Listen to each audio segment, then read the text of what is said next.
आपण बघत आहात AKP न्यूज मराठी।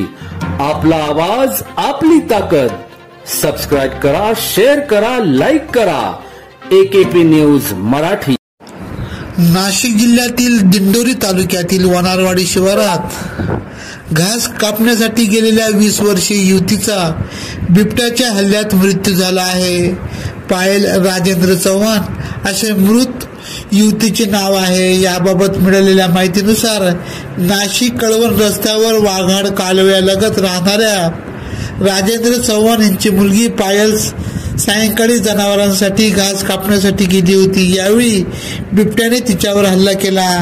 नातेवाईकांनी तातडीने धाव घेत आरडाओरडा करत बिबट्याला पळवून लावले, मात्र बिबट्याच्या हल्ल्यात ती गंभीररित्या जखमी झाल्याने तिला उपचारासाठी तात्काळ दिंडोरी ग्रामीण रुग्णालयात दाखल केले, मात्र उपचार दरम्यान तिचा मृत्यू झाला। या घटनेनंतर नागरिकांनी वन विभागावर रोष व्यक्त केला।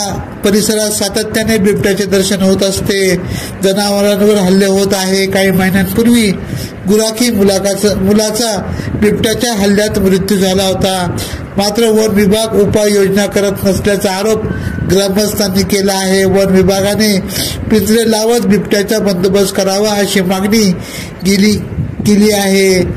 पायल ही मविप्र महाविद्यालयात द्वितीय वर्षात शिकत होती।